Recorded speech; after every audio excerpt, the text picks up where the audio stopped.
qu'aujourd'hui, hein, pour toutes les pharmacies, c'est quand même important, forcément voilà, au niveau de la rémunération. Donc on y prête parfois presque plus attention que d'autres choses. Et voilà, d'avoir des promis sur des génériques, c'est toujours un peu plus embêtant.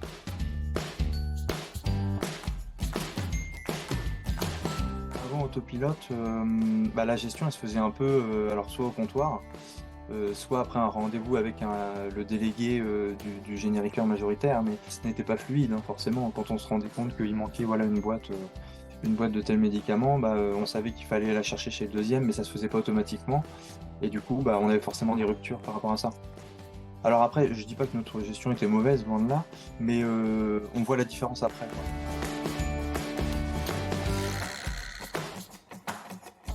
En deux clics, donc il y avait un paramétrage à faire au niveau des génériques. Donc on définit le premier génériqueur. Et puis après, en fonction des partenariats, donc moi au sein de ma pharmacie, on a même un numéro 2 et un numéro 3. Donc avec le paramétrage, le switch ensuite se fait automatiquement. Donc en deux clics, c'était fait, hein.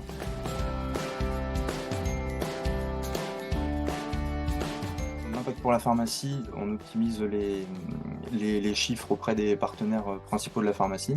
Ça permet vraiment d'être serein aussi par rapport à ça. Au niveau de l'équipe, on a une fluidité, une sérénité par rapport aux commandes et on a moins de manquants. Donc transition aussi pour les patients, on fait moins revenir les patients. On a une image entre guillemets de pharmacie qui a un peu plus de produits ou en tout cas qui a les produits dispo, qui a moins de ruptures parce qu'il y en a beaucoup encore aujourd'hui.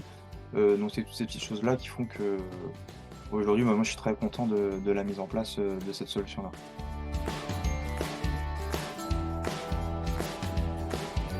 Déjà, quand j'avais repris la pharmacie il y a quelques temps, forcément il y a un choix de groupement. Donc en fonction de certains groupements, on a une directivité ou non par rapport au choix du générique. Moi, c'est ce qui était le cas.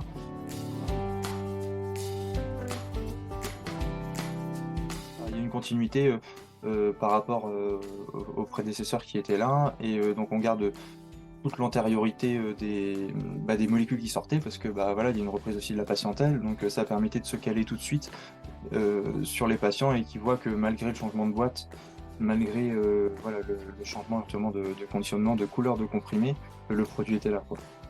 Dès la commande de l'après-midi, on avait déjà toutes les boîtes qui étaient là, quoi. Donc on recommandait plus de laboratoires qui n'avaient plus d'intérêt pour nous. Et c'est vrai que pour ce switch-là, qui plus est en changeant de générique dès la première journée, ça aurait été très compliqué de le faire sans ça, quoi.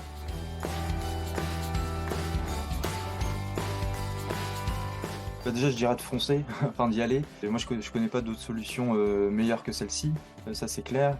Mais après, je peux comprendre que certains aient besoin donc d'avis, aient besoin de démonstration.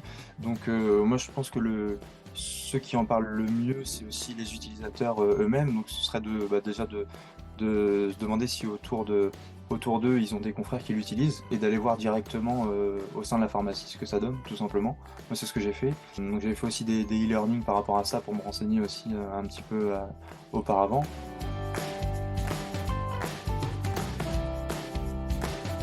Enfin, moi, je suis sûr que je reviendrai prendre en arrière et si j'ai un conseil à leur donner, c'est vraiment de foncer, d'y aller, quoi. Le résultat, ça, c'est sûr qu'il est là, hein, il est présent. Donc, voilà, non, on est très content. Ouais. C'est parce qu'on est satisfait aussi qu'on en parle, hein.